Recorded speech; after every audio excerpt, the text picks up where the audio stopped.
Group of friends vanished in New Mexico desert in 1993. 30 years later, a message is found. Four friends drove into the New Mexico desert in the summer of 1993. 3 days later, their car sat abandoned near Chaco Canyon, engine cool, doors unlocked, personal belongings untouched. But the friends, they had vanished into thin air, leaving behind no footprints, no signs of struggle, nothing but questions that would haunt investigators for 30 years. Before we dive into this mystery, please like, subscribe to the channel, and comment on what you think happened. Your opinion could be the key to understanding this story. The morning of June 12, 1993, started like any other summer weekend for the group. Sarah Mitchell, 24, a biology graduate student with an infectious laugh, had been planning this camping trip for months. She wanted to explore the ancient ruins near Chaco Canyon, to photograph the celestial alignments she'd read about in her research.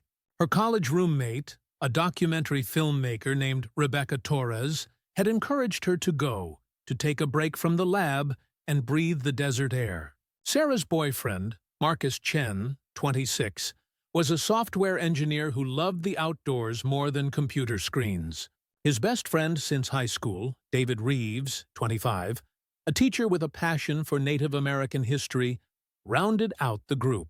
They were young, excited, full of that fearless energy that makes you believe nothing bad could ever happen. The last confirmed sighting was at a trading post in Nageezi, a small town that seemed frozen in time.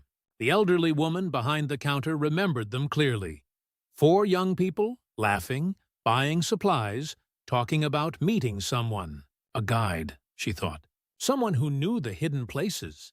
But what guide? No one had been hired. No one had been called. 3 days passed. When Sarah's mother couldn't reach her daughter by phone, panic set in. The local sheriff, Thomas Vega, a man who prided himself on knowing every corner of his county, organized a search party. What they found chilled everyone to the bone. The campsite was pristine, tents still standing, sleeping bags laid out, as if waiting for their owners to return. A cooler full of food, barely touched. Car keys sitting on the dashboard. Wallets, IDs, everything that mattered. All there. But the people? Gone. Sheriff Vega walked the perimeter, his boots crunching on the dry earth. He looked for tracks, for any sign of which direction they'd gone. Nothing. The sand around the camp was undisturbed, as if they'd simply evaporated into the scorching desert air. "It doesn't make sense," he muttered to his deputy, wiping sweat from his brow. 4 people don't just disappear. Not like this. But they had. Weeks turned into months. The investigation went cold. Theories ranged from abduction to voluntary disappearance, but nothing stuck. The families were left with grief and confusion, with questions that had no answers. Sheriff Vega made a promise to them, a promise that would weigh on him for 3 decades. "I won't stop looking. I won't forget them." But the desert kept its secrets. Until 30 years later, when a geology student digging in a remote canyon found something that shouldn't exist. A metal box buried beneath layers of sand and time, containing a journal and photographs that would reopen the case and reveal that what happened in 1993 was far stranger than anyone could have imagined. What if the answer had been waiting all along, buried just beneath the surface? What if everything they thought they knew was wrong? 30 years of silence, 30 years of unanswered prayers and sleepless nights for the families left behind. Then, on a scorching afternoon in August 2023, a geology student named Emma Rodriguez pushed her shovel into the hard desert ground and felt it hit something solid, something that shouldn't be there. Emma wiped the sweat from her forehead, squinting against the brutal sun. She was conducting research in a remote canyon, miles from any marked trail, studying erosion patterns for her thesis. The area was desolate, just red rock, sparse vegetation, and the kind of silence that makes you hear your own heartbeat. When she brushed away the layers of sand and sediment, she saw it. A metal box, weathered and rusted, but intact. Her hands trembled as she pulled it free. It was heavy, deliberately hidden, buried with purpose. "What the hell?" she whispered to herself. Inside, wrapped in thick plastic that had protected its contents for decades, lay a leather-bound journal and a stack of photographs. Emma's breath caught when she opened the first page and saw the date scrawled in hurried handwriting. June 13th, 1993. She flipped through the pages, her eyes widening with each entry. These weren't just notes. They were detailed accounts of something impossible. Descriptions of places that didn't exist, encounters with people who shouldn't have been there, and a growing sense of confusion and fear that bled through every word. The photographs were even more disturbing. They showed 4 young people, smiling at first, then increasingly worried, standing in front of stone structures that Emma didn't recognize.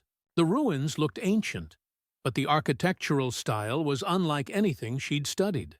And in the background of several images, barely visible, were shapes that looked like buildings or structures, carefully camouflaged. Emma knew immediately this was bigger than her thesis.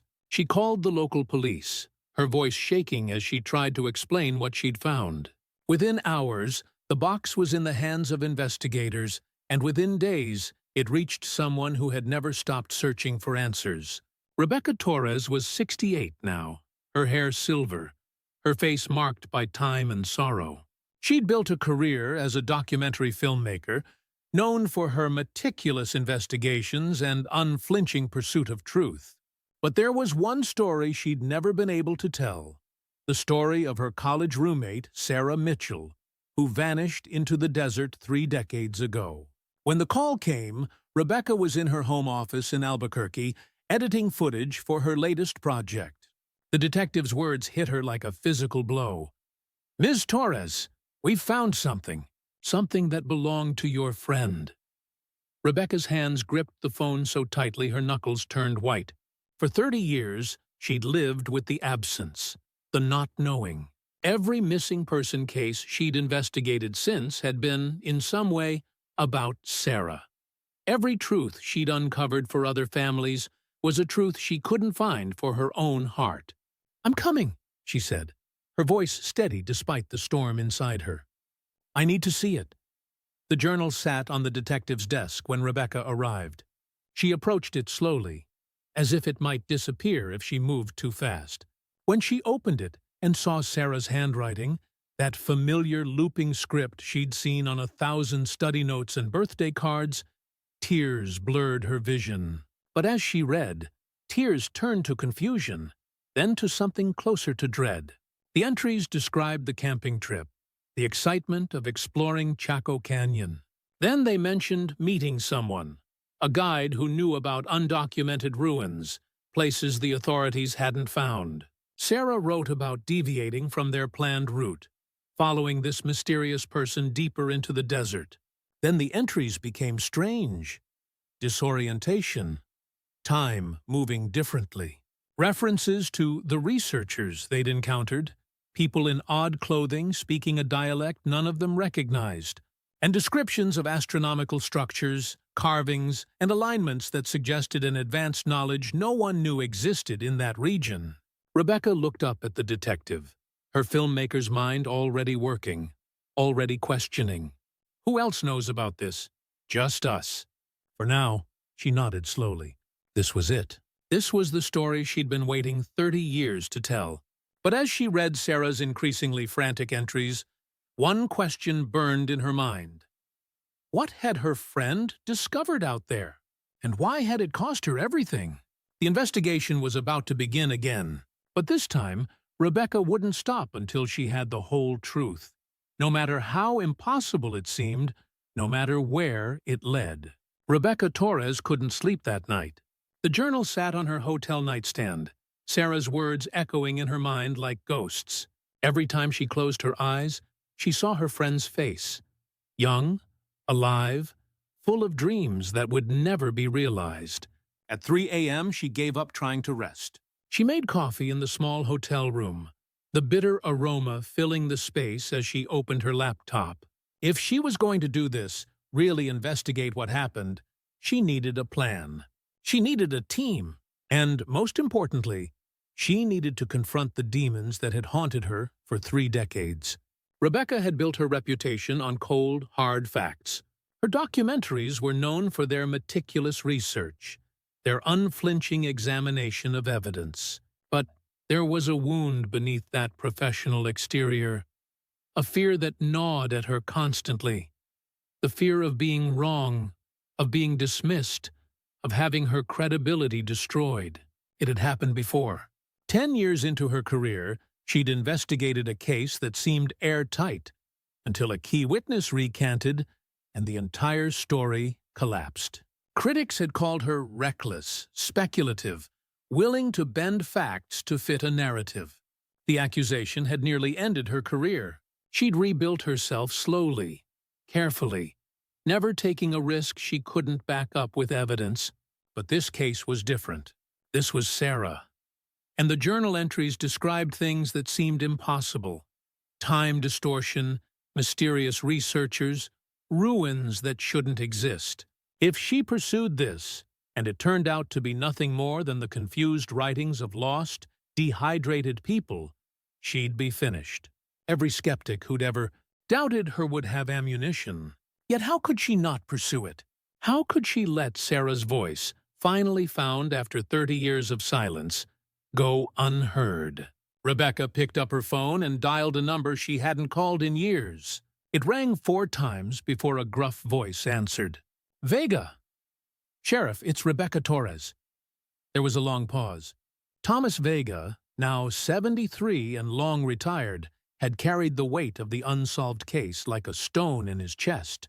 Rebecca had interviewed him several times over the years, watching the guilt deepen in his eyes with each passing season. I heard they found something, he said quietly. The journal. I need your help, Sheriff. I'm going to investigate this, make a documentary. But I need someone who knows the area, who worked the original case. I need you. Another pause. Rebecca could hear him breathing, could almost feel the war happening inside him, the desire to finally have answers versus the fear of failing again. I made a promise to those families, he said finally. 30 years ago, I told them I wouldn't stop looking. Then don't stop now. Vega agreed to meet her the next morning. Rebecca's next call was to Marcus Webb, a 32-year-old digital forensics expert she'd worked with on her last documentary. Marcus was brilliant. He could extract information from damaged evidence that others thought was lost forever. More importantly, he was hungry to prove himself in a field that often dismissed cold case work as a waste of resources. You want me to analyze 30-year-old photographs? Marcus asked, his voice skeptical but intrigued. I want you to find what's hidden in them, Rebecca replied. Things the naked eye can't see. Shadow angles, background details, anything that might tell us where these photos were really taken and when. That's ambitious. I know. I'm in. As dawn broke over Albuquerque, painting the desert sky in shades of orange and purple, Rebecca stood by her hotel window. She held the journal in her hands, feeling the weight of it. Not just the physical weight, but the weight of responsibility, of truth, of Sarah's final words preserved in ink. The investigation was beginning. She had her team. She had evidence. But as she looked out at the vast New Mexico landscape, she couldn't shake the feeling that they were about to uncover something far bigger and far stranger than a simple disappearance. What had Sarah and her friends stumbled upon in that desert? What secrets had been buried with that journal? And most terrifying of all, what if those secrets were never meant to be found? Rebecca took a deep breath, opened her laptop, and began typing the first words of her documentary proposal. In 1993, 4 friends vanished without a trace. 30 years later, their story is about to be told. But the truth may be more dangerous than the mystery itself. The trading post in Nageezi looked exactly as it had 30 years ago. Same wooden porch, same faded Coca-Cola sign hanging crooked on the wall, same dust settling on everything like a blanket of forgotten time. Rebecca pulled her rental car into the gravel parking lot. Sheriff Vega sitting beside her in silence. "Last place they were seen alive," Vega said, his voice heavy. "I must have come here 100 times during the investigation. Talked to everyone. Got nothing." Rebecca studied the building. "Maybe we weren't asking the right questions." The bell above the door chimed as they entered. The interior smelled of old wood, coffee, and something else. History, perhaps, or simply the accumulated years of a place that refused to change. Behind the counter stood a middle-aged woman organizing turquoise jewelry in a display case. "Help you folks?" she asked, friendly but cautious in the way of people who lived in small towns and recognized strangers instantly. "I'm Rebecca Torres. This is Sheriff Vega. We're investigating—" "The disappearance," the woman interrupted, her expression shifting. "The 4 kids from '93. My mother told me about them. Said they came in here, all excited about their camping trip." Rebecca's pulse quickened. "Your mother? Is she still—" "She's in the back. 87 now, but sharp as a tack. She never forgot those kids. Said something about them stuck with her all these years." The elderly woman who emerged from the back room moved slowly, but her eyes were clear and alert. Maria Gonzalez had run this trading post for over 50 years before passing it to her daughter. She'd seen thousands of travelers pass through, but some faces, she said, you never forget. "You're here about the young people," Maria said, settling into a chair near the counter. "I knew someone would come back eventually. Truth has a way of demanding attention." Rebecca pulled out her phone, showing Maria photographs from the journal. "Do you remember them?" Maria's weathered hand trembled slightly as she touched the screen. "That's them. The girl with the bright smile. She bought film for her camera. The tall boy, he asked about the best spots to see the stars. They were so full of life, so curious. The police report says you told investigators they were just passing through, heading to Chaco Canyon," Vega said gently. Maria nodded slowly. "That's what I said. But that wasn't everything." The room seemed to grow quieter. Rebecca leaned forward. "What do you mean?" "There was a man here that day. He came in before the young people, bought supplies, asked strange questions about old ruins, places not on any map. When the kids arrived, I saw them talking to him outside. They seemed excited, like he'd told them about something special." Vega's jaw tightened. "Why didn't you tell us this 30 years ago?" Maria's eyes grew distant. "Because he scared me. The way he looked at me when he left. It was a warning. I had a daughter to protect, a business to run. And I told myself maybe it was nothing. Maybe they just talked about camping. But I've carried that guilt every day since." "What did he look like?" Rebecca asked, her filmmaker's instinct kicking in, knowing every detail mattered. "Tall, maybe 45, wore a hat, kept his face mostly hidden. But his hands, I remember his hands. They were covered in old scars, like he'd been digging in rough terrain for years. And he had these intense eyes, like a man obsessed with something." Rebecca exchanged glances with Vega. This was new. 30 years of investigation, and this crucial detail had been hidden by fear. "Did you hear what they talked about?" Rebecca pressed. "Only pieces. Something about undocumented sites and astronomical alignments. The man said he knew a guide who could take them to places the authorities didn't know about. Places where ancient people had built structures aligned with the stars." The words from Sarah's journal suddenly made more sense. They hadn't just wandered off course. They'd been directed there. Someone had deliberately led them into the desert. "This guide," Vega said, "did the man mention a name?" Maria shook her head. "No name. But he said the guide would meet them at a specific location, away from the main roads. He drew them a map." Rebecca's heart pounded. "A map? Do you know what happened to it?" "They took it with them, but—" Maria hesitated, then stood with effort. "Wait here." She disappeared into the back room, returning moments later with an old notebook. "I kept records. Every transaction, every strange thing I noticed. It was my way of feeling less helpless." She flipped through yellowed pages until she found what she was looking for. "Here, I tried to recreate what I remembered of that map. The landmarks, the directions. I drew it that same night, before I could forget. Rebecca stared at the crude sketch. It showed a route deviating from the main highway, winding through unnamed canyons, leading to a location marked simply with an X. "This could be where they went," Rebecca whispered. "This could be everything." But as she studied the map, a chill ran down her spine. If someone had deliberately led Sarah and her friends into that remote location, the question wasn't just what they'd found there. The question was, what had been waiting for them? Marcus Webb's laboratory was a stark contrast to the dusty desert landscape.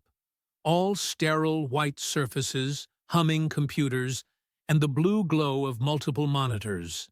Rebecca watched as he carefully laid out the photographs from the journal, each one protected in a clear evidence sleeve. "These are in remarkable condition considering they've been buried for 3 decades, Marcus said, adjusting his glasses as he examined the first image under a specialized light. "The plastic wrapping Sarah used, it saved them." Rebecca felt a pang at hearing Sarah's name spoken so casually. To Marcus, this was evidence. To her, these were the final moments of her friend's life, preserved in silver halide and paper. "What can you tell me?" she asked, trying to keep her voice steady. Marcus pulled up the first photo on his monitor. The 4 friends standing together, smiling, mountains in the background. "Let's start with the basics. I'll analyze everything. Light angles, shadows, background details, even the grain structure. If there's anything hidden here, I'll find it." He worked in silence for several minutes, typing commands, running programs that Rebecca didn't understand. Then he stopped, his fingers hovering over the keyboard. "That's strange," he muttered. "What?" Marcus zoomed in on the background of the photo. "See this structure here? It's partially concealed, but when I enhance the contrast..." He typed rapidly, and suddenly the image shifted. What had looked like natural rock formations revealed geometric patterns, deliberate construction. "Someone camouflaged these buildings," Marcus said, his voice filled with excitement. "They didn't want them seen from a distance." "But the camera caught them anyway." Rebecca leaned closer. "What kind of buildings?" "I don't know, but they're not natural. Look at these angles. This is human construction." He pulled up another photo, this one showing Sarah examining stone carvings. "And here's where it gets really weird." He pointed to the shadows on the ground. According to the date written in the journal, this photo was taken on June 14, 1993, around 2 p.m. But look at these shadow angles. I ran the calculations based on the latitude and the sun's position. He paused, his expression troubled. "These shadows don't match June 14th. They don't even match June." Rebecca felt ice spread through her chest. "What do you mean?" "I mean either the dates in the journal are wrong, or something was affecting the light in that location. These shadows suggest the photos were taken over a much longer period. Weeks, maybe months. Or," he hesitated, "or the sunlight in that canyon wasn't behaving normally." The implications hung in the air like a weight. Rebecca thought of Sarah's journal entries describing time moving strangely. Disorientation, confusion. "Show me the others," she said. Marcus cycled through the photographs methodically. Each one revealed new anomalies. In one image, the 4 friends looked exhausted, their clothes dirty and torn. Yet the journal entry from that same day described them as just arriving at the site. In another, sophisticated astronomical carvings were visible on stone walls, designs that Marcus confirmed were unlike any known ancestral Puebloan architecture.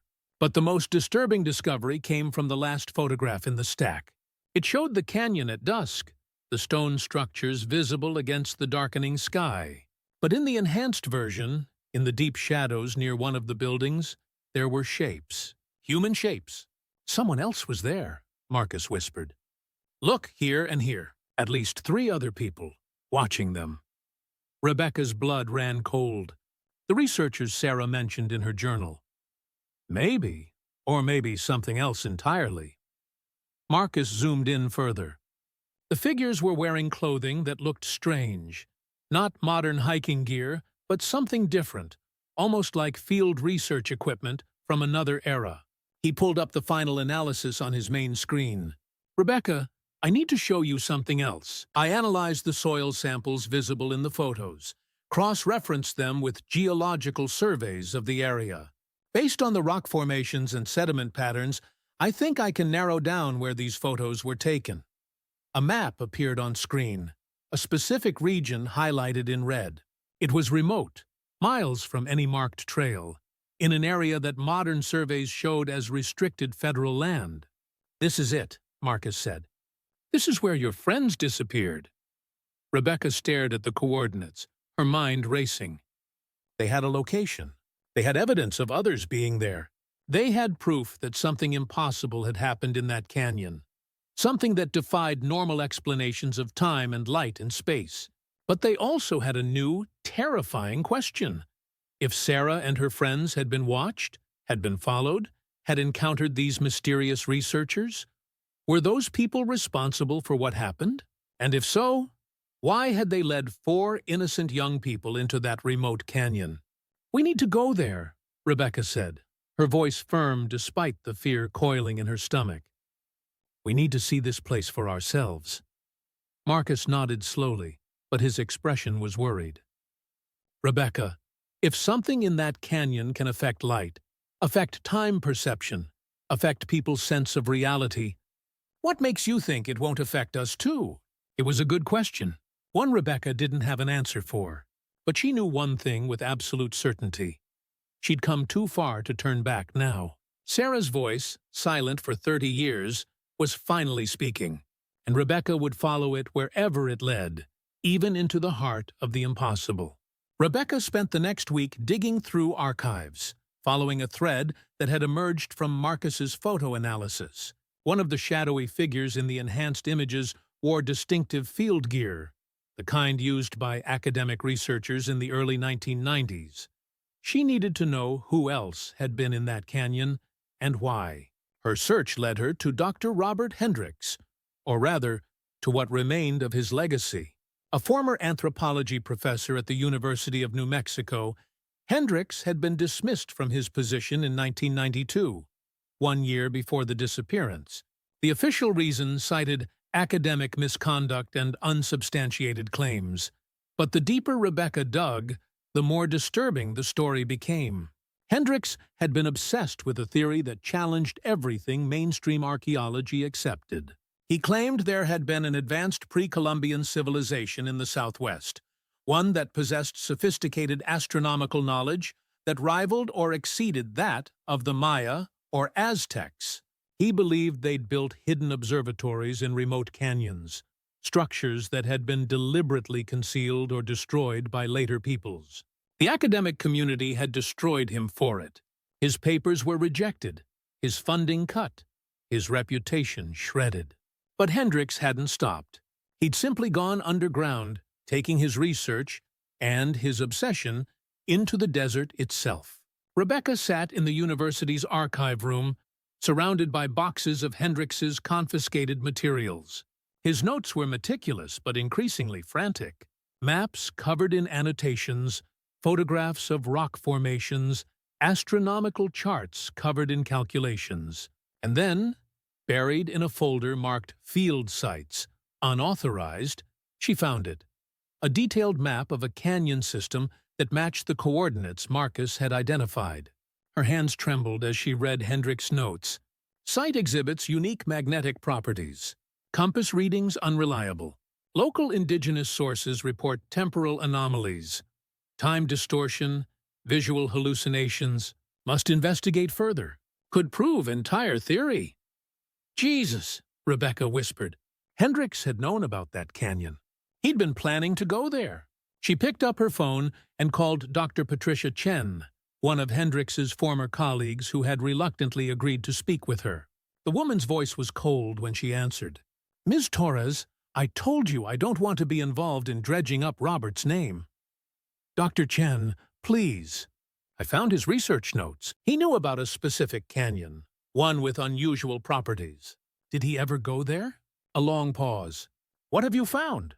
Rebecca chose her words carefully. Evidence that suggests he might have been in that canyon in June 1993. The same time, 4 young people disappeared there. The silence that followed was suffocating. When Patricia finally spoke, her voice was barely a whisper. I was afraid of this. What do you mean? Robert came to see me about a week before he vanished. He was manic, excited, said he'd finally found it. The proof he needed. He'd made contact with someone who knew where the hidden observatories were. He said he was going into the desert to document everything. And when he came back, the academic world would have to admit he was right all along. Rebecca's mind raced. Did he say who this contact was? No, but he wasn't working alone. He mentioned meeting a group of young people, students, he said, who were interested in his theories. He was going to take them to the site, let them see the truth for themselves. The pieces clicked together with horrifying clarity. The mysterious man at the trading post, the guide who'd promised to show Sarah and her friends undocumented ruins. It had been Hendricks. He'd led them there. Dr. Chen, where is Hendricks now? Another painful silence. Nobody knows. He disappeared about a week after he came to see me. June of 1993. He took all his research, emptied his apartment, and vanished. Some people think he killed himself in the desert. Couldn't handle the professional rejection. Others think he's still out there somewhere, still searching for his proof. Rebecca felt sick. He led those kids into that canyon knowing it was dangerous. Robert was brilliant, but his obsession consumed him. By the end, I don't think he cared about anything except proving he was right. Not ethics, not safety, not the lives of anyone who got caught up in his crusade. After the call ended, Rebecca sat motionless, staring at Hendricks's maps and notes spread before her. Sarah and her friends hadn't just stumbled upon something strange. They'd been deliberately taken there by a man who knew the risks, who'd documented the dangers, and who'd used them as witnesses to validate his discredited theories. But what had happened in that canyon? Had Hendricks's obsession led to tragedy? Had the unusual properties of the site, the magnetic anomalies, the time distortions, caused them all to become lost, disoriented, unable to find their way back? Or had something else happened? Something that Hendricks had wanted but hadn't fully understood. Rebecca gathered the documents, her resolve hardening. Hendricks might have vanished, but his trail was fresh now. She would find that canyon. She would understand what he'd discovered there, and she would finally learn what had happened to Sarah and the others. But as she packed up the archive materials, one final note caught her eye. It was paper-clipped to the back of Hendricks's canyon map, written in his distinctive scrawl. If you're reading this, I either succeeded or I'm dead. The canyon changes people. It shows you things that shouldn't be possible. But the truth is there, waiting. Just remember, once you see it, you can't unsee it. Once you know, you can never go back. A warning or a promise? Rebecca couldn't tell. But she was about to find out. 6 months into the investigation, Rebecca stood at the edge of the canyon system, the desert wind whipping, her silver hair across her face. Sheriff Vega was beside her, studying the terrain with the eyes of a man who'd spent a lifetime reading the land. But even he looked uncertain. It's changed, he said quietly. The whole area. 30 years of flash floods, erosion. It's not the same place we searched back then. Rebecca pulled out Hendricks's map, comparing it to the landscape before them. The professor's annotations mentioned specific rock formations, distinctive landmarks that should have guided them to the exact location. But nature had rewritten the geography. What had once been a narrow passage was now a wide ravine. Rock walls had collapsed, creating new paths while burying old ones. How do we even know we're in the right place? She asked, frustration bleeding into her voice. Marcus appeared beside them, carrying equipment cases filled with GPS devices and ground-penetrating radar. We use science, he said with more confidence than the situation warranted. The coordinates from the photos don't lie. We're close. But close wasn't enough. Rebecca had spent 6 months of her life on this investigation. 6 months of interviews and analysis and sleepless nights. Her documentary funding was running thin. The families were getting impatient. And worst of all, the doubt was creeping back. That familiar voice in her head that whispered she was chasing shadows, building a story on nothing but speculation. What if the journal was just the confused writings of lost, dehydrated people? What if the photo anomalies had simple explanations she was too invested to see? What if she was doing exactly what the critics had accused her of before, bending facts to fit a narrative? Rebecca. Vega's voice pulled her from the spiral. He was pointing to something in the distance. Look. She followed his gaze and saw it. Disturbed earth, excavation marks, signs of recent digging. Someone had been here. Someone had been searching for the same site. They approached carefully. The excavation was sophisticated, not the work of treasure hunters or casual explorers. This was methodical, professional. Someone knew what they were looking for. This is fresh, Marcus said, kneeling to examine the soil. Within the last month, maybe less. A chill ran through Rebecca that had nothing to do with the desert wind. Someone else knows about this place. Someone else is looking for what Hendricks found. Vega's hand instinctively went to where his badge used to be. Decades of law enforcement training kicking in. We need to be careful. If someone's willing to dig illegally in protected federal land, they're not going to be happy about witnesses. They spent the rest of the day searching, using Marcus's equipment to map the subsurface, looking for any sign of the structures visible in Sarah's photographs. But the canyon kept its secrets. Every promising reading led to natural rock formations. Every potential entrance revealed only solid earth. As sunset painted the canyon walls in shades of red and gold, Rebecca felt defeat settling into her bones. They were running out of time, out of money, out of options. The landscape had changed too much. Whatever Sarah and her friends had found was either gone or so well hidden that modern technology couldn't locate it. Maybe it's time to consider that we won't find it, Vega said gently as they packed up for the day. Maybe the desert has taken this secret permanently. Rebecca wanted to scream. She wanted to tear through the rock with her bare hands until she found answers. But she was exhausted, physically, emotionally, professionally. The fear she'd carried for months was crystallizing into certainty. She was going to fail. Again. That night, back at the small motel in Nagizi, Rebecca sat alone in her room. The journal lay open on the desk, Sarah's handwriting blurring through her tears. 6 months of work, and she was no closer to the truth than when she'd started. Worse, she'd spent money she didn't have, made promises to families she couldn't keep, and risked her reputation on a case that was looking more and more like a dead end. Her phone rang. It was her producer, the one who'd reluctantly funded this documentary. Rebecca, we need to talk about wrapping this up. The footage you've sent isn't enough. We need a conclusion, even if it's inconclusive. I need more time, she said, hating how desperate she sounded. You've had 6 months. I'm sorry, but we have to be realistic. Maybe this is one of those mysteries that just doesn't have an answer. After the call ended, Rebecca sat in the darkness, listening to the desert silence. She thought about giving up, about going home, about filing this away as another unsolved case. It would be easier, safer. She could protect what remained of her reputation.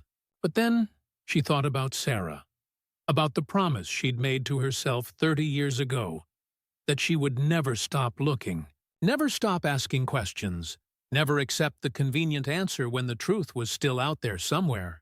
She opened her laptop and began reviewing the day's recordings. Hours of footage, most of it useless. But then, in a clip Marcus had shot while testing the equipment, she saw something. In the background, partially obscured by shadow, there was a symbol carved into rock. She zoomed in, her heart beginning to race. It matched a symbol from Sarah's journal, one of the astronomical markers Hendricks had described. They'd been close. So close they'd walked right past it. Rebecca grabbed her phone, her hands shaking. She had to call Vega, call Marcus. They had to go back, but before she could dial, she noticed something else in the footage. Movement in the shadows beyond the carved symbol. A figure watching them. Someone had been there while they were searching, observing from a distance. They weren't alone in this investigation. Someone else was out there, and they clearly didn't want to be found. The question was, were they getting closer to the truth or closer to danger? They returned to the canyon at dawn, armed with the knowledge of what to look for. The carved symbol Rebecca had spotted in the footage became their compass, leading them deeper into the maze of rock and sand than they'd ventured before. The air felt different here, heavier, charged with something Rebecca couldn't name. "The readings are going haywire," Marcus said, staring at his equipment with growing concern. "Magnetic interference is off the charts. My GPS keeps losing signal, and the compass." He held it up. The needle was spinning slowly, unable to find true north. Vega's expression darkened. "This is what the old reports mentioned. The search teams in '93 had the same problem. Some of them reported feeling disoriented, like they couldn't trust their own sense of direction." Rebecca felt it too. A subtle vertigo, a sense that the ground beneath her feet wasn't quite stable. But she pushed forward. They were close. Every instinct she'd honed over decades of investigative work told her they were standing on the edge of discovery. The symbol led them to a narrow crevice in the canyon wall, barely wide enough for a person to squeeze through. Inside, the temperature dropped noticeably. The rock walls were smooth, almost polished, and covered in more carvings, intricate spirals, celestial patterns, symbols that seemed to map the movement of stars and planets. "This is it," Rebecca whispered, running her fingers over the ancient markings. "This is what Hendricks found." What Sarah found. They emerged into a hidden chamber, and the sight stole Rebecca's breath. The space was larger than seemed possible given the canyon's exterior dimensions, carved from solid rock with architectural precision that shouldn't exist in this time period. Stone structures rose from the floor, observatories, she realized, built to track specific astronomical events. The walls were covered in calculations, astronomical charts rendered in stone that demonstrated knowledge of celestial mechanics that rivaled modern understanding. "My God," Marcus breathed. This rewrites everything we know about pre-Columbian civilizations." But it was Vega who noticed the most disturbing detail. Look at the ground. The floor of the chamber was covered in a thin layer of dust and sand. And in that dust were footprints, dozens of them, leading in different directions. Some were clearly old, barely visible indentations, but others were fresh. "Someone's been here recently," Vega said, his voice tense. "Multiple people," Rebecca's mind raced. The figure in Marcus's footage. The fresh excavations. They weren't the only ones who'd found this place. But who else knew about it? And what were they looking for? As they explored deeper into the chamber, Rebecca felt the disorientation increasing. Time seemed to lose its linear quality. One moment the sun slanting through cracks in the ceiling suggested morning. The next, it seemed like afternoon. Her watch showed one time, but her body insisted it was different.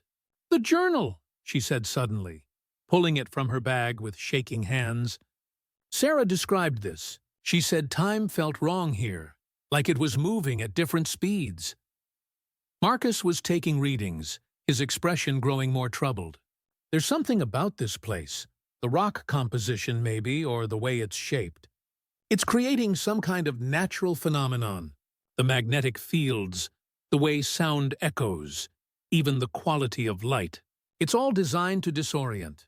Whether intentionally or by geological accident, this chamber affects human perception." Rebecca thought of Hendricks's notes. "The canyon changes people. It shows you things that shouldn't be possible." This was what he'd meant. The ancient builders had either discovered or created a space where natural forces conspired to alter perception, to make visitors question their own senses.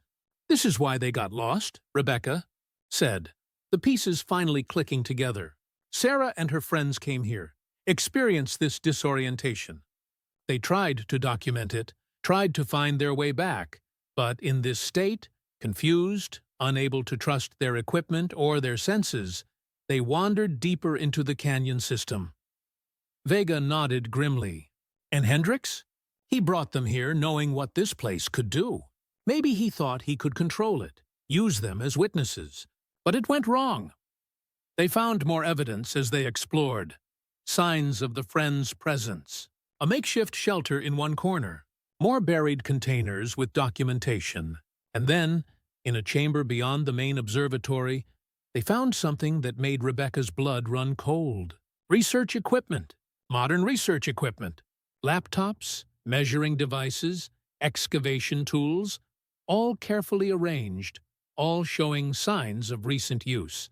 Someone had been studying this site, documenting it, and they'd been here within the past few days. On one of the laptop screens, left carelessly open, was a document. Rebecca recognized it immediately. It was her documentary proposal, the one she'd sent to her producer months ago. Someone had accessed it. Someone knew exactly what she was looking for and had been tracking her investigation. "We need to leave," Vega said urgently. "Now. This isn't just about what happened 30 years ago. Someone's using this site for something, and they know we're here." But before they could move, they heard it. Footsteps echoing from the passage they'd entered through. Voices, low and urgent. Someone was coming. Rebecca's heart hammered as she realized the truth. They hadn't discovered this place. They'd been led here. Every clue, every piece of evidence that had guided them, it had all been too convenient, too perfect. Someone had wanted them to find this canyon. But why? What were they walking into? The footsteps grew closer, and Rebecca understood with crystal clarity that they were about to learn the answer. And whatever it was, it had been worth hiding for 30 years. Rebecca, Vega, and Marcus pressed themselves against the chamber wall, hidden in shadow as the footsteps drew closer. 3 figures emerged into the ancient observatory, their flashlight beams cutting through the dim light. They moved with the confidence of people who knew this place intimately, people who'd been here many times before. The first figure removed their hood, and Rebecca had to clamp her hand over her mouth to stop from gasping. It was Dr. Patricia Chen, Hendricks's former colleague, the woman who'd supposedly wanted nothing to do with dredging up the past. "The filmmaker's been here," Patricia said, her voice echoing off the stone walls. She picked up one of Rebecca's evidence bags from where it had fallen. "Recently, they found the observatory." A second figure stepped forward. A younger man, maybe 40, with the weathered look of someone who spent more time in the field than in lecture halls. "We should have intercepted them sooner. If they've documented this place, they won't get the chance to share it," the third voice cut in. And this one made Rebecca's blood freeze. It was familiar, impossible, but undeniable. The voice was older, rougher, but she'd heard it before, on interview tapes from 30 years ago. Dr. Robert Hendricks stepped into the light. He was alive, gaunt, weathered, his hair completely white, but unmistakably him. The man who'd supposedly vanished in 1993, the obsessed anthropologist who'd led 4 young people into this canyon, stood before them as living proof that disappearance and death weren't always the same thing. "Hendricks," Patricia said with weary frustration, "we agreed we'd handle this carefully. The filmmaker can't—" "The filmmaker," Hendricks interrupted, his voice carrying a manic edge, "is Rebecca Torres, Sarah Mitchell's college roommate. Did you really think she'd let this go? Did you think she wouldn't eventually find her way here just like Sarah did?" Rebecca's mind reeled. Hendricks knew who she was. He'd known all along. And Patricia, she hadn't been reluctant to discuss the past. She'd been protecting a secret. "What happened to them?" Rebecca couldn't stop herself. She stepped out of the shadows, her voice shaking with rage and grief. "What happened to Sarah and the others?" The 3 figures spun toward her, shock registering on their faces. Vega and Marcus emerged beside her, Vega's hand instinctively moving toward his weapon. One he hadn't carried in years. Hendricks recovered first, and to Rebecca's surprise, his expression wasn't hostile. It was sad, deeply sad, like a man carrying unbearable guilt. They found something they weren't supposed to find, he said quietly. Something I'd spent my entire career searching for, and when they realized what it meant, what it could mean for the world, they made a choice. What choice? Rebecca demanded. What are you talking about? Patricia stepped forward, her hands raised in a gesture of peace. Rebecca, please, let us explain. This site, it's not just an ancient observatory. It's proof of something that would destabilize our entire understanding of pre-Columbian history. An advanced civilization, yes, but more than that. Evidence of knowledge that shouldn't exist, couldn't exist according to everything we've been taught. I don't care about your academic theories, Rebecca spat. I care about what happened to my friend. Hendricks moved to one of the carved walls, running his hand over the astronomical calculations. The people who built this place possessed knowledge of celestial mechanics that we're only beginning to understand today. Precise predictions of planetary movements centuries in advance. Understanding of physics that predates Newton. When Sarah and her friends came here with me, when they saw these calculations, they understood the implications. Which are? Marcus asked, his scientific curiosity warring with his fear. That human history is a lie, the younger man said. That advanced knowledge has been lost and found and lost again, over and over. That civilizations rise and fall, leaving only fragments behind. And that there are people, institutions, governments, who would do anything to keep that knowledge controlled, hidden, or destroyed. Rebecca's mind was spinning. You're talking about a conspiracy. We're talking about protection, Patricia corrected. When Hendricks brought those students here in 1993, we didn't know they were coming. We'd been studying this site in secret for years, trying to document it before someone else found it and destroyed the evidence, like has happened at so many other sites. But then Sarah and her friends arrived, full of excitement and modern technology, ready to share their discovery with the world.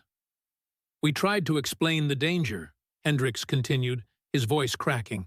We told them that if this site became public knowledge, it would be swarmed by treasure hunters, destroyed by development, or seized by government agencies who'd bury the findings. We begged them to keep it secret until we could properly document and protect it. Vega's voice was cold. Where are they, Hendricks? Where are Sarah, Marcus, David, and the others? The silence that followed was suffocating. Hendricks looked at Patricia, then at the younger man, some unspoken communication passing between them. When he finally spoke, his voice was barely a whisper. They chose to protect this place, to dedicate themselves to studying it, preserving it, keeping it safe from those who would exploit or destroy it. They chose to disappear, to let the world think they'd died, so they could continue the work in secret. Rebecca felt the world tilting beneath her feet. You're saying they're alive? That Sarah is alive? They were, Hendricks said. For years they lived here, studying, documenting, recruiting others who could be trusted. They created a network, a secret society of researchers dedicated to protecting sites like this all over the Southwest. But he trailed off, and Patricia finished for him. But this work is dangerous, Rebecca. The disorientation this place causes, the isolation, the constant fear of discovery. It takes a toll. Some of them left over the years, scattered to different sites. Others, she swallowed hard. Others weren't strong enough to endure what this life demanded. Where's Sarah? Rebecca's voice broke. If she's alive, where is she? The three researchers exchanged glances, and in that moment, Rebecca saw the truth written on their faces. Whatever had happened to her friend, whatever choices Sarah had made, or sacrifices she'd endured, the ending wasn't the happy reunion Rebecca had dreamed of for 30 years. She deserves to know, Marcus said quietly. After everything, she deserves the truth. Hendricks nodded slowly.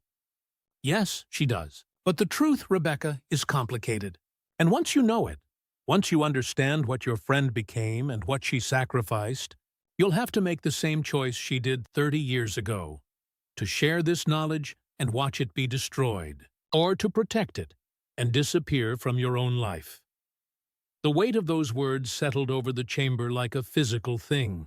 Rebecca had spent 30 years searching for answers, driven by love and loss and an unshakable need for truth. But now, standing in this ancient place with the truth finally within reach, she realized that some answers came with a cost she'd never imagined having to pay. "Tell me," she said, her voice steady despite the fear. "Tell me everything." Hendricks led them deeper into the canyon system, through passages Rebecca hadn't known existed.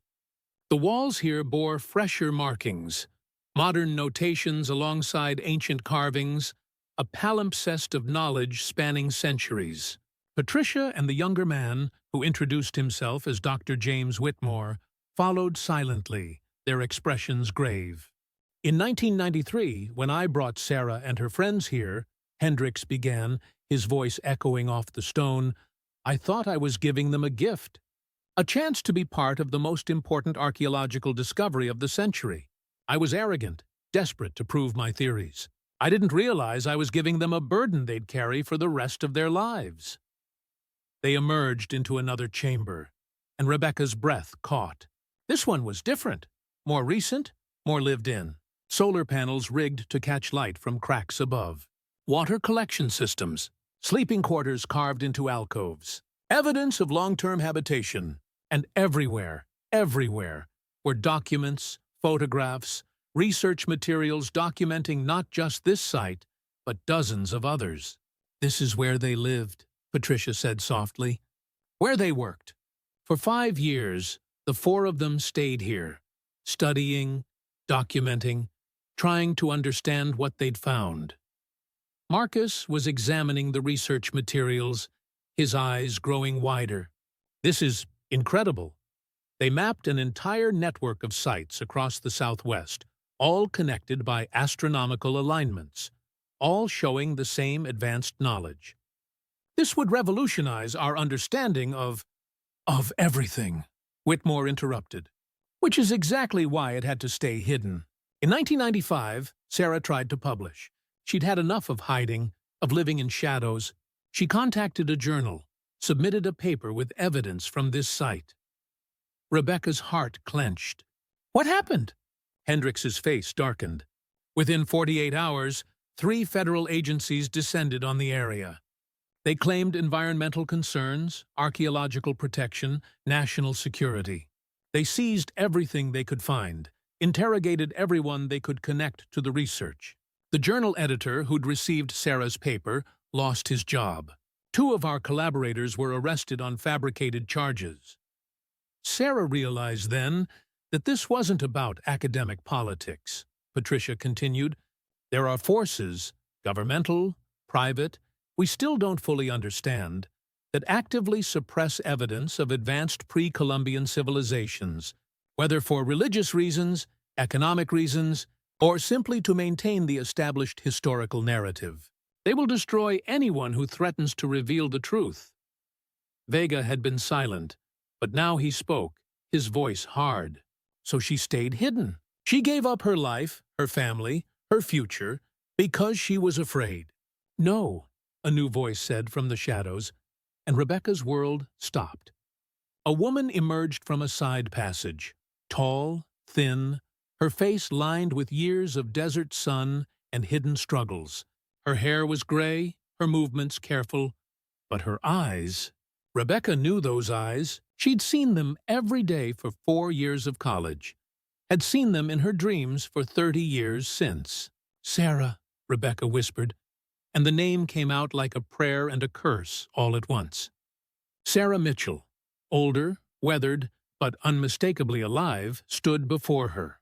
Tears streamed down her face as she looked at her old friend. "I stayed because someone had to protect it," Sarah said, her voice cracking. "Not out of fear, but because this knowledge, these sites, they're humanity's heritage. And there are people who would rather see them destroyed than admit they were wrong about our history."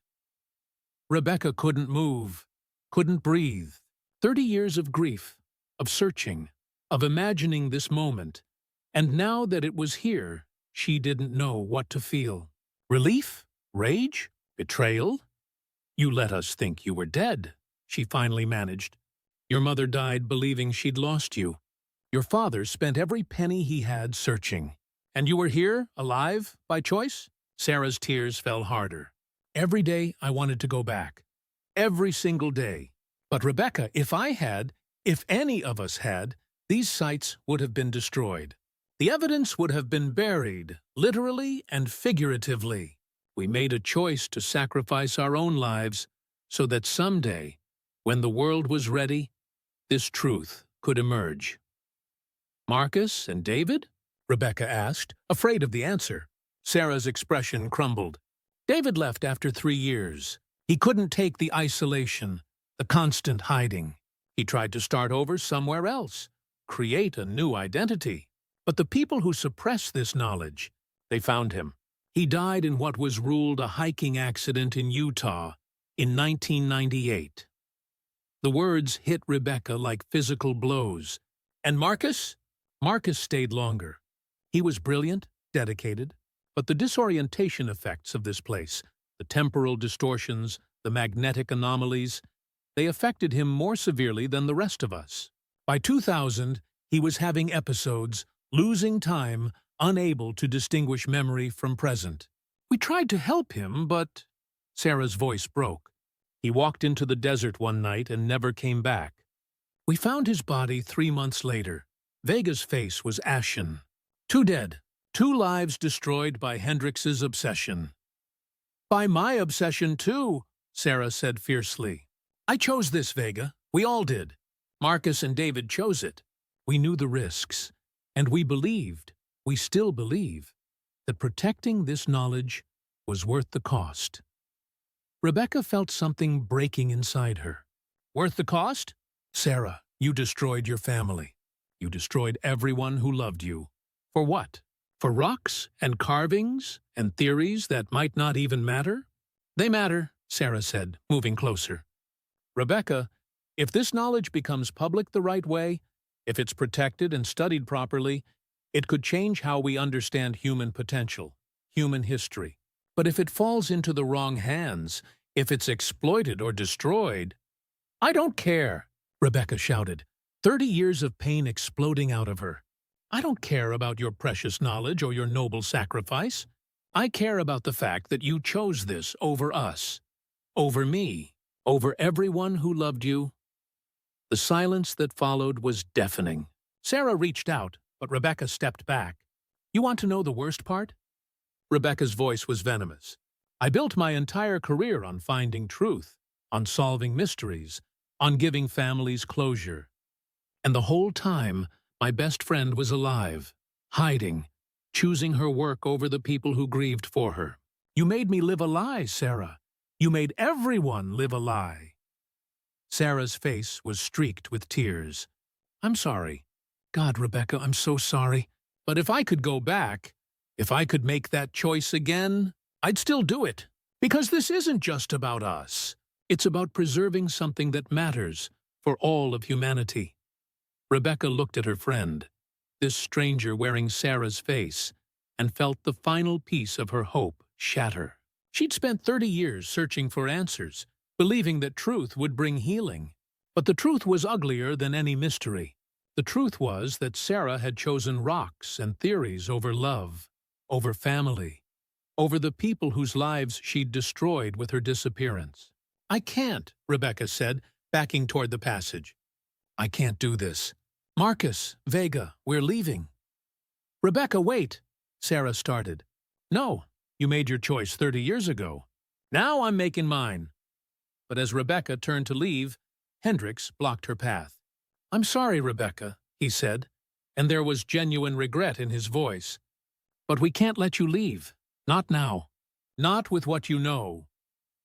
The temperature in the chamber seemed to drop. Vega moved protectively toward Rebecca, his body language shifting into the stance of a man who'd faced dangerous situations countless times. Marcus's hand tightened around his equipment case, his eyes darting between the exits. You're not holding us hostage, Rebecca said, her voice deadly calm despite the fear coursing through her veins. Not hostage, Patricia said quickly, stepping forward. Please, just Hear us out. You came here for truth, Rebecca. For answers. Let us give them to you. All of them. Sarah looked devastated. Robert, this isn't the way. We can't let 30 years of work be destroyed, Hendricks interrupted. The moment she leaves here, the moment she publishes her documentary, this place becomes a target. You know that, Sarah. You learned that lesson the hard way. What are you suggesting? Vega asked, his voice hard. That we just stay here? Disappear like the others? Whitmore moved to a laptop, pulling up files. We're suggesting you understand the full scope of what you've discovered before making a decision that can't be undone. He turned the screen toward them. Look at this! The screen showed a map of the United States. Dozens of locations marked in red. These are sites similar to this one, places where evidence of advanced pre-Columbian knowledge has been found. And these, he clicked, and many of the red dots turned black, are the ones that have been destroyed, deliberately demolished or buried under development projects within weeks of being discovered. Marcus moved closer, his scientific curiosity overcoming his fear. This many sites? How is this coordinated? We don't know exactly, Patricia admitted. But the pattern is undeniable. Major discoveries get suppressed. Researchers disappear or lose credibility. Evidence vanishes. Sometimes it's federal agencies citing national security. Sometimes it's private interests protecting economic investments. Sometimes it's academic institutions protecting established theories. But it happens again and again. Rebecca wanted to dismiss it as paranoia, conspiracy theory nonsense. But the documentation was extensive, undeniable. Even if this is true, that doesn't give you the right to keep us here.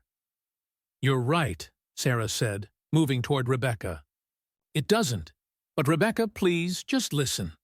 There's something else. Something we haven't told you yet. About what happened to us in those first weeks here, and why we really couldn't leave. She led them to another section of the chamber, where more of the astronomical calculations were carved.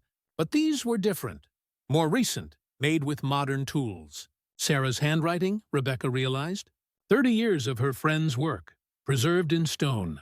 When we first came here with Hendricks, we experienced the disorientation you felt. The time distortions, the strange perceptions. At first, we thought we were just dehydrated, confused. But then we started documenting the phenomena more carefully. Sarah pointed to a series of carved calculations. The ancient builders designed this place deliberately. The rock composition, the chamber dimensions, the astronomical alignments, they all work together to create a natural resonance chamber that affects human perception. We know this, Marcus said impatiently. You already explained the disorientation. But there's more, Whitmore interjected. The effect isn't just disorienting. Extended exposure actually enhances certain cognitive functions, pattern recognition, mathematical reasoning, spatial awareness. The ancient people who built this place didn't just observe the stars. They created an environment that allowed them to understand celestial mechanics in ways that shouldn't have been possible for their era. Rebecca's mind reeled. You're saying this place makes people smarter? Not smarter, Sarah corrected. Different. It changes how you process information, how you perceive patterns. After spending weeks here in 1993, we started seeing connections, understanding calculations that had seemed impossible before. It was beautiful and terrifying at the same time. And it's permanent, Patricia added quietly. Even after leaving this chamber, the cognitive changes persist. Everyone who's spent significant time here carries that enhancement and that curse forever.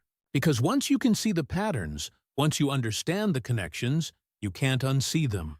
You can't unknow what you've learned. Vega's face was pale. How long have we been in here? The question hung in the air, heavy with implication. Rebecca checked her watch, but the digital display was corrupted, showing impossible numbers. Marcus pulled out his phone. The same corruption. Time moves differently here, Hendricks said. Not in a mystical sense, but in a perceptual one. What feels like an hour might be 3. What feels like a day might be a week. The ancient builders understood this, used it. They created a place where researchers could spend what felt like days studying the stars, while their bodies experienced months of exposure to the cognitive enhancement effects. Rebecca felt panic rising. How long have we actually been here? Sarah's eyes filled with tears again. Since dawn, when you entered. It's now 3 days later. The world tilted. 3 days. They'd been in this chamber for 3 days, experiencing what felt like hours. Rebecca looked at Vega, at Marcus, seeing the same horror reflected in their faces. We tried to leave, you know, Sarah said softly. In those first weeks. We tried so many times, but every time we got close to the exit, we'd lose hours, lose days. The disorientation was so severe that we'd end up back here, unsure how we'd returned. By the time we finally understood how to navigate the effects, by the time we could leave, we'd already changed. We already knew too much. And we understood that if we left, if we shared what we'd learned, we'd be silenced. One way or another. So you chose to stay, Rebecca said, the pieces finally falling into place. Not just to protect the site, but because you couldn't safely leave. At first, yes, Sarah admitted. But over time, it became a genuine choice. We learned to control the effects, to use them. We've spent 30 years studying not just this site, but the entire network. We've made discoveries that would revolutionize archaeology, astronomy, mathematics. But we've kept them hidden because the world isn't ready. Because powerful forces would rather destroy this knowledge than admit it exists. Rebecca looked at her friend, at the woman Sarah had become, and felt a complex tangle of emotions. Anger at the deception, grief for the lost years, but also a grudging understanding of the impossible position Sarah had been forced into. What happens now? Marcus asked. To us. Hendrik stepped forward, his expression grave. Now you make the same choice we did. You can leave, try to share what you've learned, and face the consequences. Discreditation, suppression, possibly worse. Or you can stay, help us document and preserve this knowledge until the time is right to reveal it. Until we've built enough evidence, enough protection, that the truth can't be silenced. That's not a choice, Vega said bitterly. That's a trap. It's the same trap we fell into, Sarah said. And I'm sorry. God, I'm so sorry, Rebecca. I never wanted this for you. But you came looking for truth, and this is the truth. Some knowledge comes with a price. Some answers demand sacrifice. Rebecca looked around the chamber, at the ancient carvings, at the modern research, at the faces of people who'd given up everything for a truth they believed was worth protecting. She thought about her career, her reputation, her documentary. She thought about the families still waiting for answers, about her own need for closure that had driven her here. But most of all, she thought about Sarah's mother, dying without knowing her daughter was alive, about Marcus Chen's family, about David Reeves's parents, about all the people who'd suffered so that this secret could be kept. I won't do it, Rebecca said finally. I won't sacrifice myself for your obsession. I won't let more families suffer. There has to be another way. Sarah's face crumpled. There isn't. We've looked for 30 years. This is the only way to protect. No, Rebecca interrupted. The only way to protect this knowledge is to share it. Properly, carefully, but share it. Because secrets kept in darkness, truths locked away from the world, they're not preservation. They're imprisonment. For you, for us, for everyone. She turned to Hendricks. You're going to let us leave. All of us, including Sarah. And we're going to find a way to tell this story that protects these sites while giving people the truth they deserve. Because I'm done with lies, and I'm done with sacrifices that solve nothing. The chamber fell silent, and in that silence, Rebecca waited to see if her determination would be enough, or if she'd just sealed all their fates.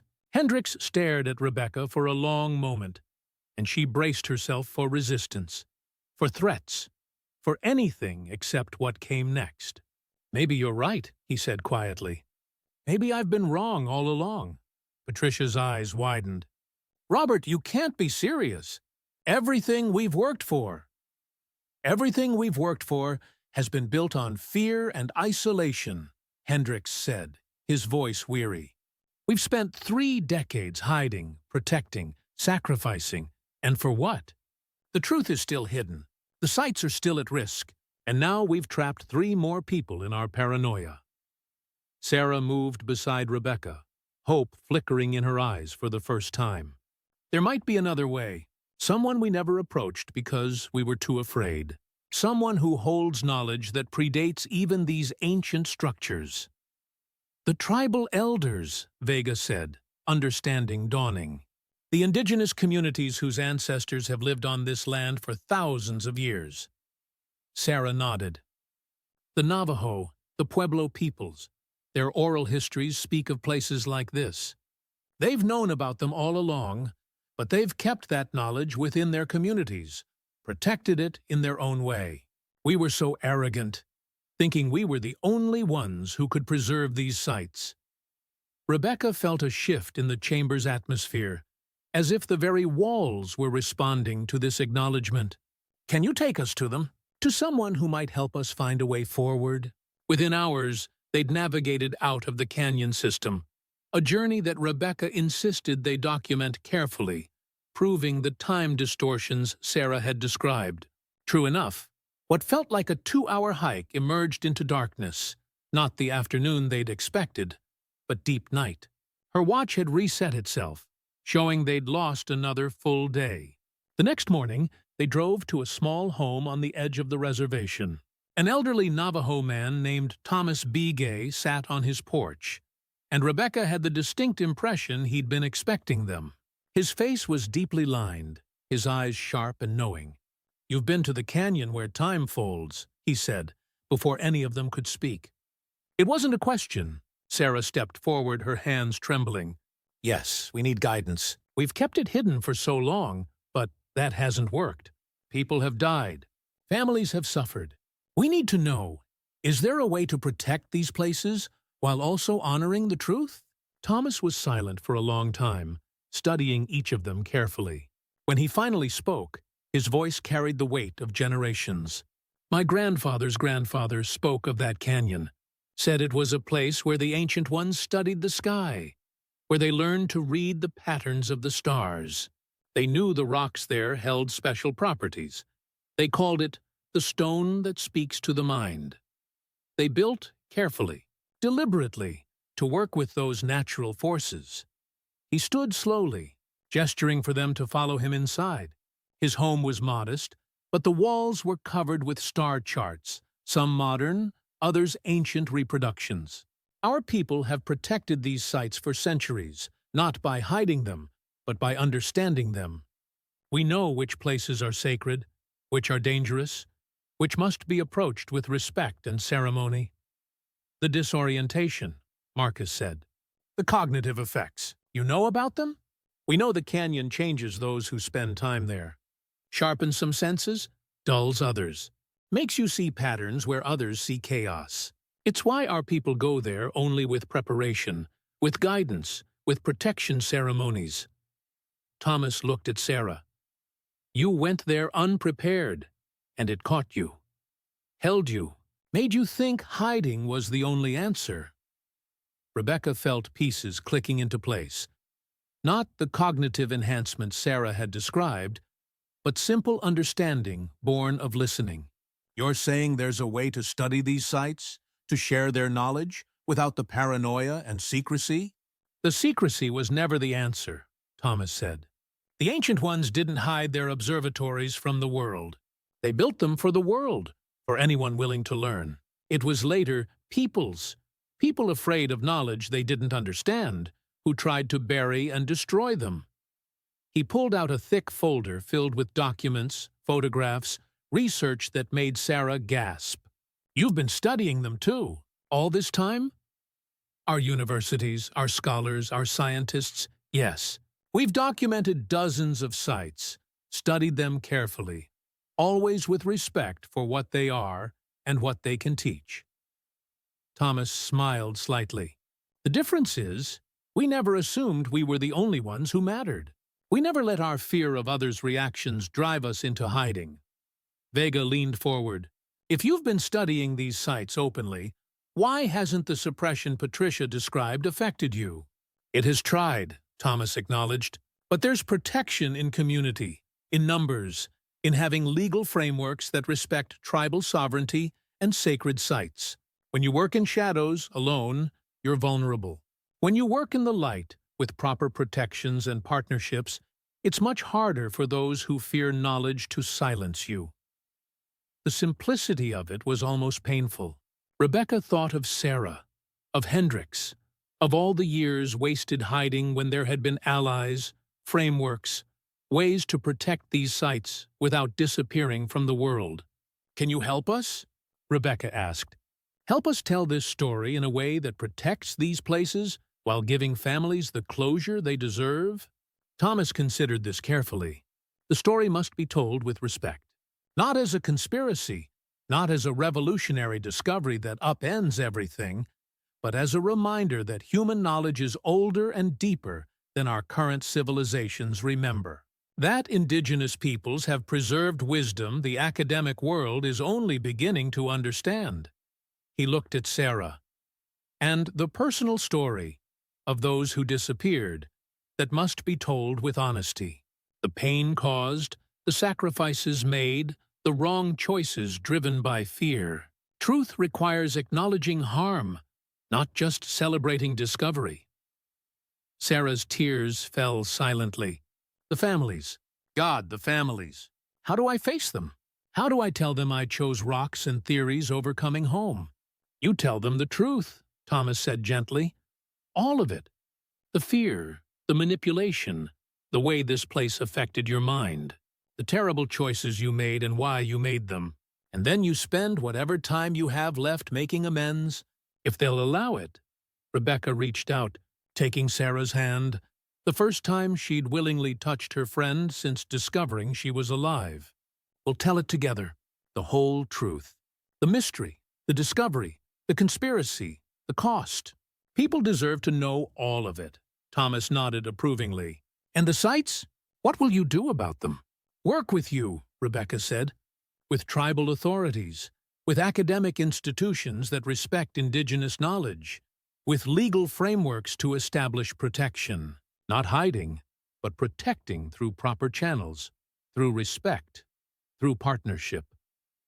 This will take time, Patricia warned. Years, probably.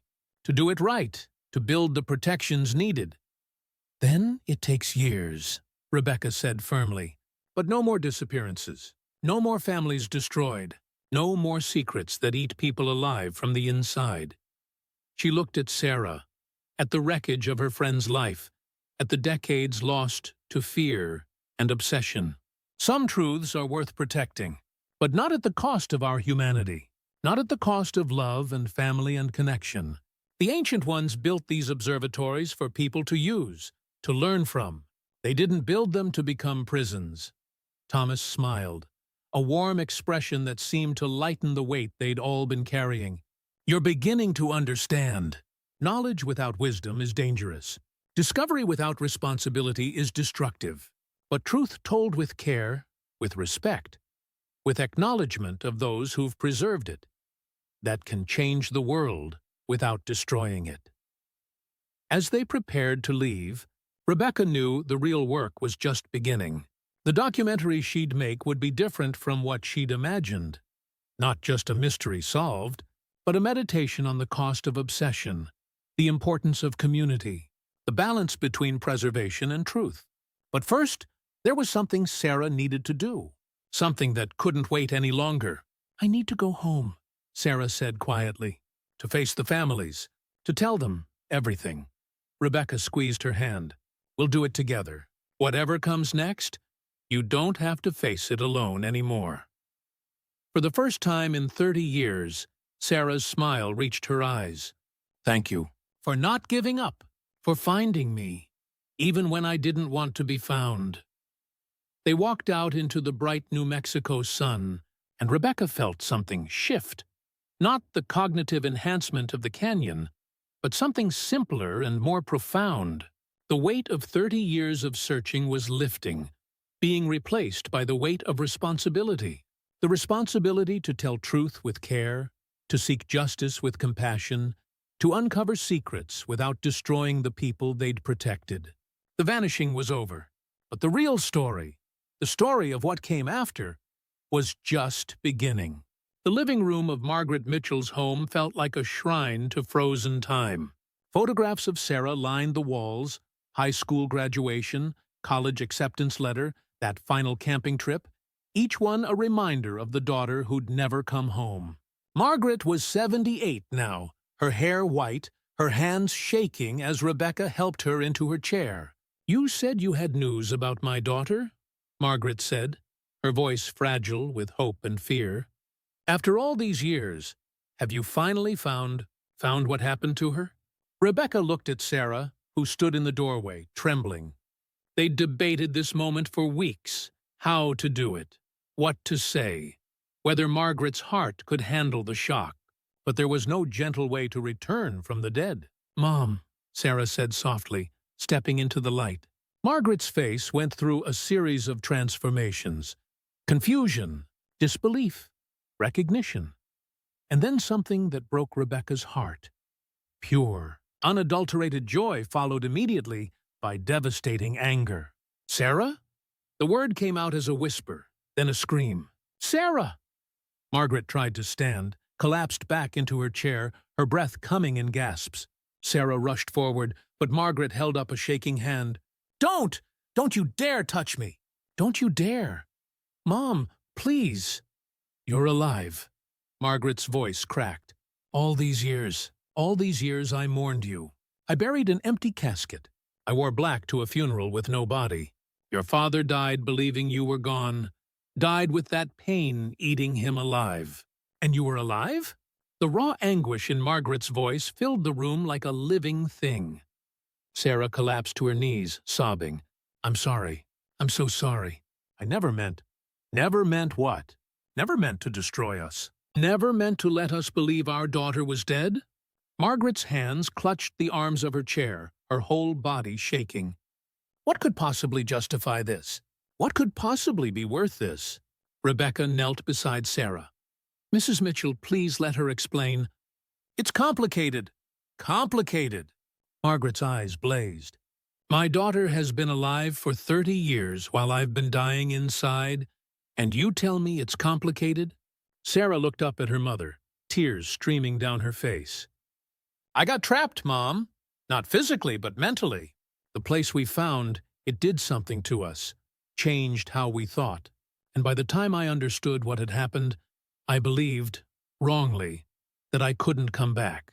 That if I did, everything we'd discovered would be destroyed, and Marcus and David's sacrifices would mean nothing." "Marcus and David are dead," Margaret said coldly. "Their families buried them. Real funerals, with real bodies. While you—" Her voice broke. "While you chose to play dead for your research." "I know." Sarah's voice was barely audible. "I know what I did. I know I can never make it right. But I need you to understand that I wasn't thinking clearly. The cognitive effects of that place, the fear, the manipulation from Hendricks, it all twisted my judgment until I couldn't see any other option." Margaret was silent for a long moment, tears rolling down her weathered cheeks.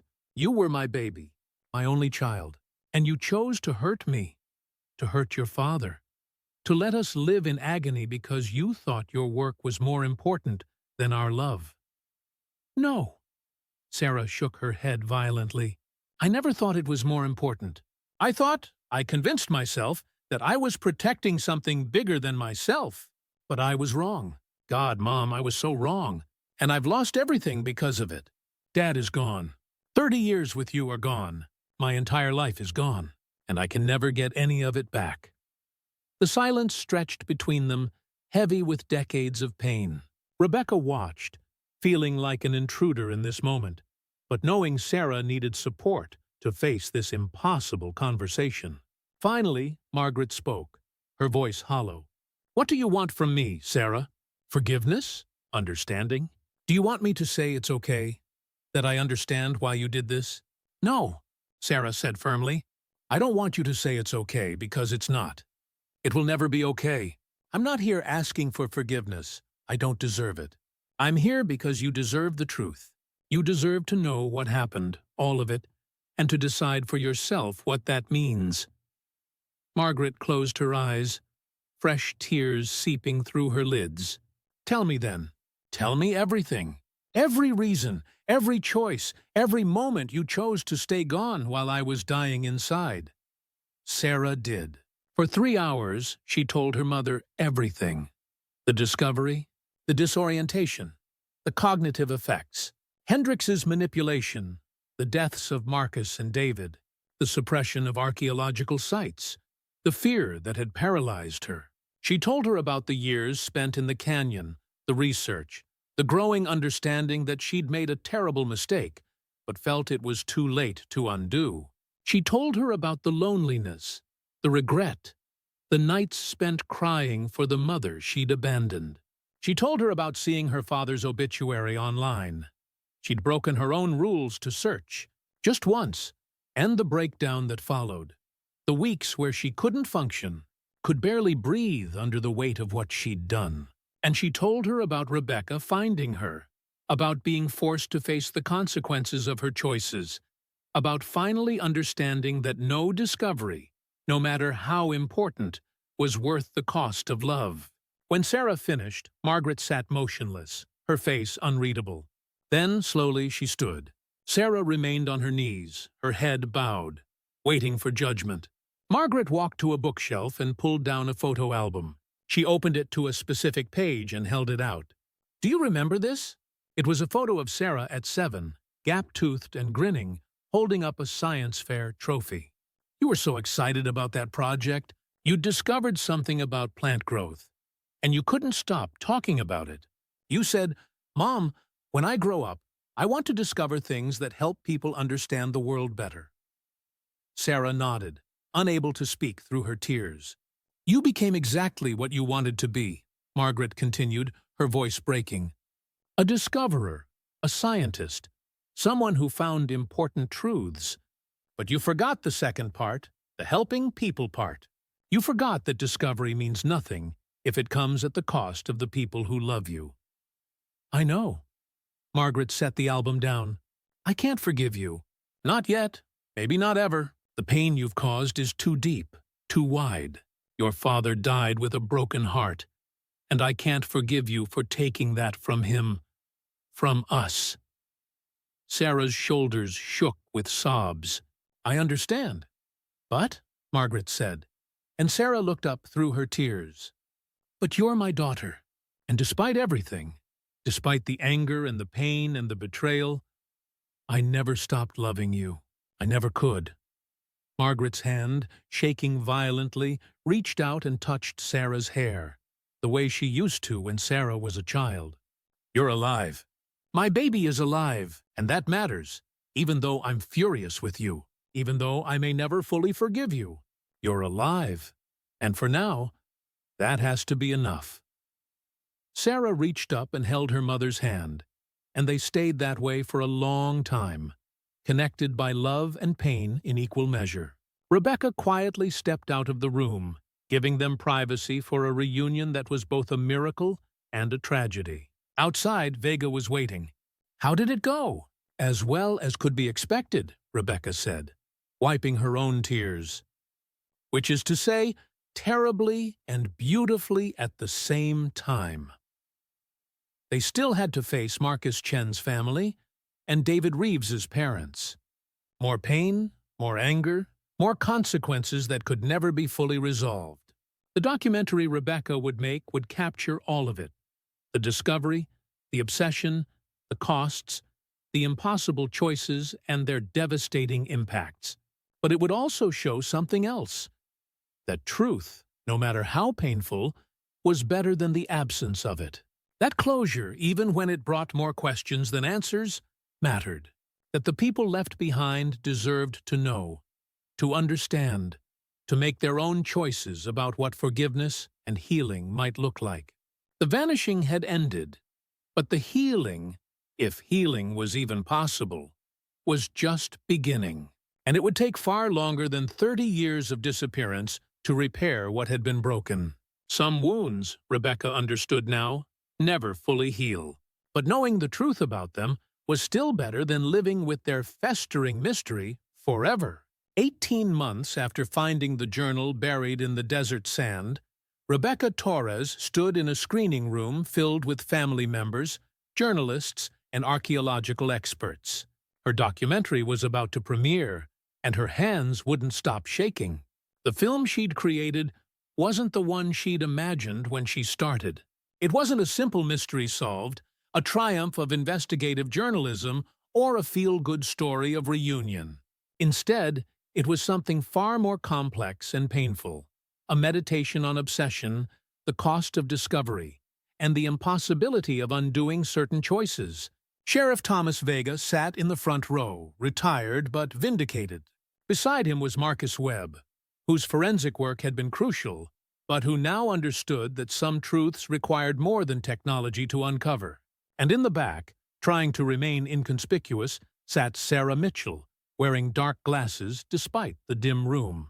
The film began with the empty campsite in 1993, those haunting images of abandoned belongings and no footprints. Then it traced Rebecca's investigation. Every interview, every discovery, every moment of doubt. But it also showed something else: the human cost of secrets, the way obsession could masquerade as noble purpose, and how the desire to protect knowledge could become indistinguishable from the desire to control it.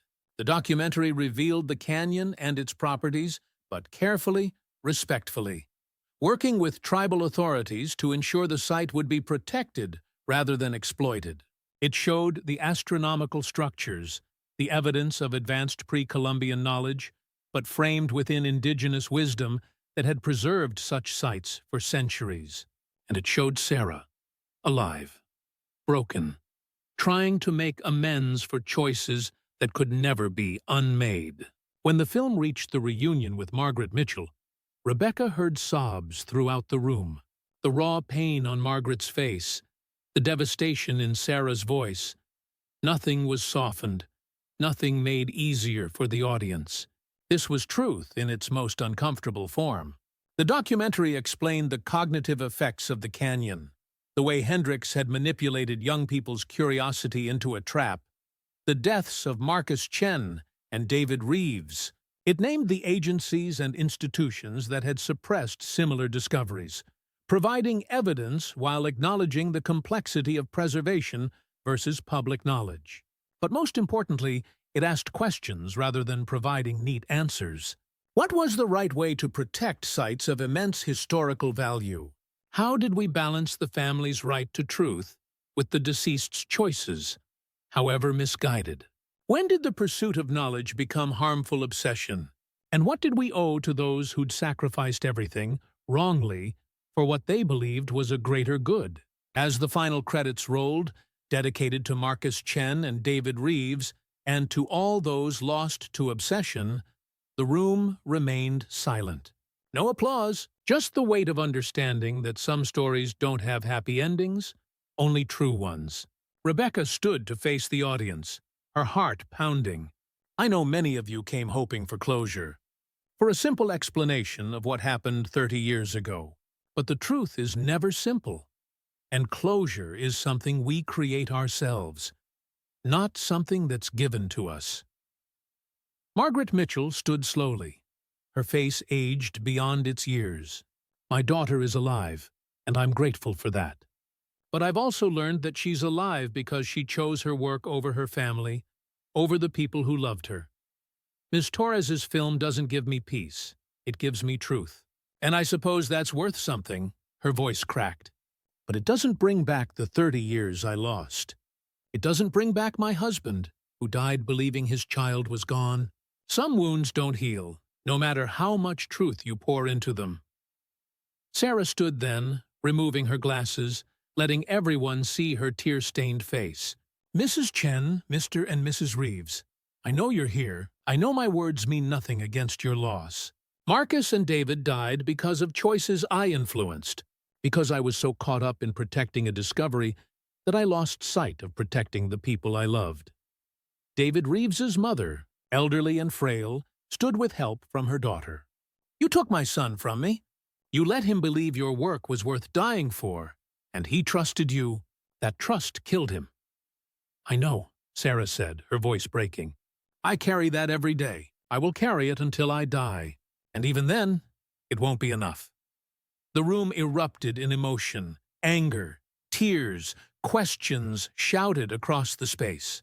Rebecca let it happen, understanding that this was necessary, that truth demanded this catharsis even when it was painful to witness. Finally, Thomas Begay, the Navajo elder who'd helped guide them to a solution, stood. His presence commanded attention, and the room gradually quieted. The Ancient Ones built those observatories to understand the heavens, he said, his voice carrying despite its softness. They believed that understanding the patterns of the stars would help them understand the patterns of human life. But they also knew that knowledge without wisdom was dangerous. That discovery without respect was destruction. He looked at Sarah.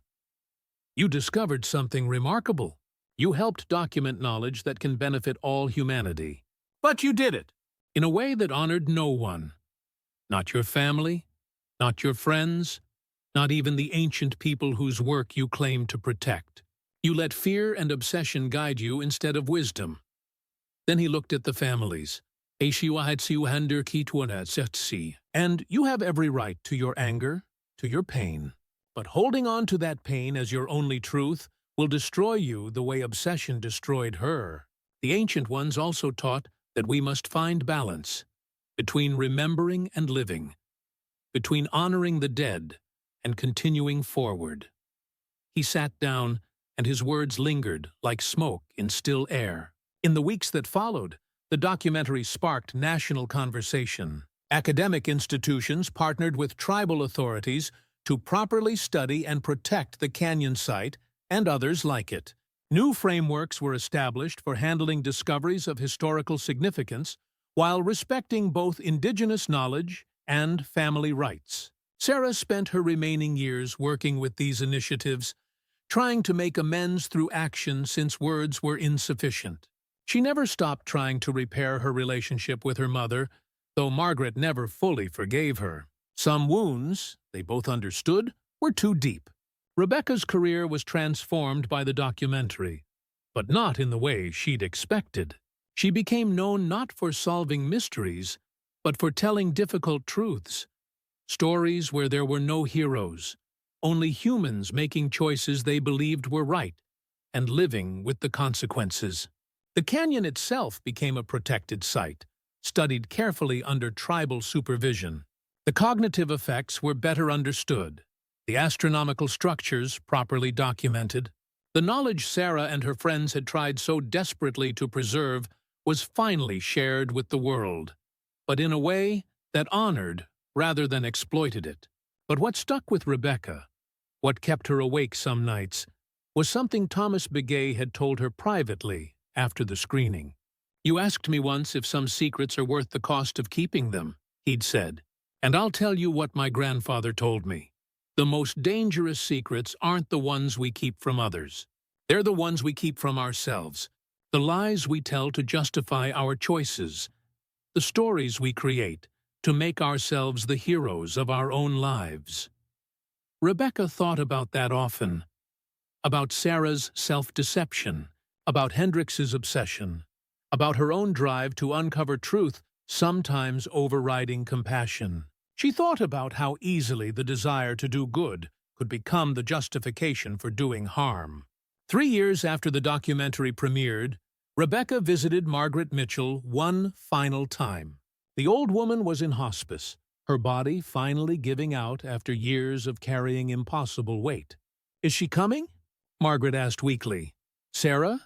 She's outside, Rebecca said gently, waiting to see if you want to see her. Margaret was quiet for a long moment. Then, send her in. Life's too short to die with anger as my last feeling, even if I never managed to fully let it go. Rebecca stepped out and nodded to Sarah, who entered with trembling steps. She sat beside her mother's bed, taking the frail hand in hers. "I love you, Mom," Sarah whispered. "I always loved you, even when my actions made that impossible to believe."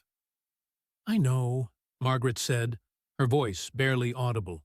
"And I love you too. Even though what you did, even though I could never fully forgive, I love you. That's the curse of being a mother. The love doesn't stop, no matter how much it might hurt." She closed her eyes. "I'm tired, Sarah. So tired of carrying this pain." "I know, Mom.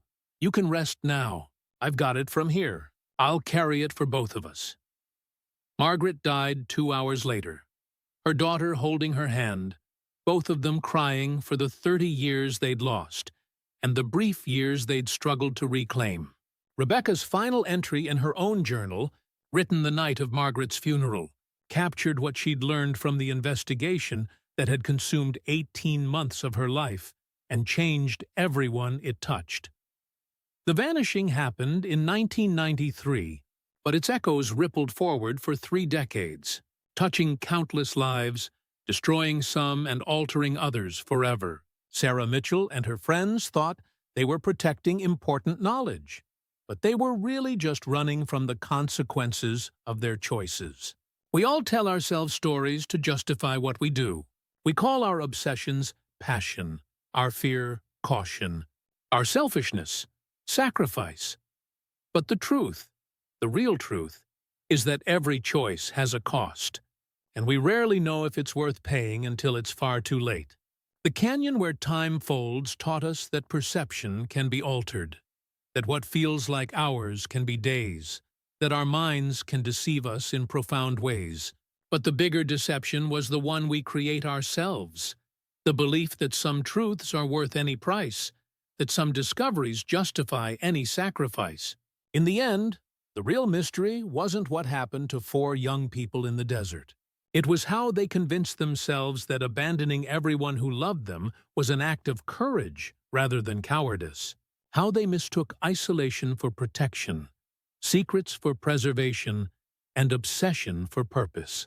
Some mysteries get solved, some wounds heal, but some truths remain forever incomplete, forever painful, forever asking us to reckon with the uncomfortable reality that good intentions and terrible consequences can exist in the same story, in the same heart, in the same choice. The vanishing is over. The truth is told, but the question of what it all meant, what price was paid, and whether it was worth it, that's a question each person has to answer for themselves. And maybe that's the point? Maybe that's what the ancient ones understood when they built their observatories to study the patterns of stars and human behavior alike. That we're all trying to find meaning in the chaos, trying to make our choices matter, trying to believe that the sacrifices we make are for something greater than ourselves. But sometimes, the greatest wisdom is recognizing that love, simple, uncomplicated, human love, is the only truth that really matters. Everything else is just patterns in the stars, beautiful and distant, and ultimately unable to fill the empty spaces in our hearts. The canyon still stands, protected now, studied carefully by researchers who've learned from the mistakes of those who came before. Visitors can tour the site with proper guidance, can see the astronomical structures that demonstrate the sophisticated knowledge of ancient peoples, can experience, safely, briefly, the unusual properties that once trapped 4 young researchers. A memorial plaque honors Marcus Chen and David Reeves, acknowledging both their discoveries and the tragic cost of their choices. Sarah Mitchell's name is there too, though she lived to see it installed. A living ghost, haunting the site of her greatest discovery and her gravest mistakes. The truth was told. The mystery was solved. But like all real stories, there were no perfect villains and no flawless heroes. Just people, making choices they believed were right, and living with the consequences long after the moment of decision had passed. And in the end, perhaps that's the most important truth of all, that we're all responsible for the stories we create with our lives, and that those stories touch more people, in more ways than we ever imagine when we're living them. The desert keeps many secrets, but some secrets, once unearthed, change everything. Not because of what they reveal about the past, but because of what they show us about ourselves. The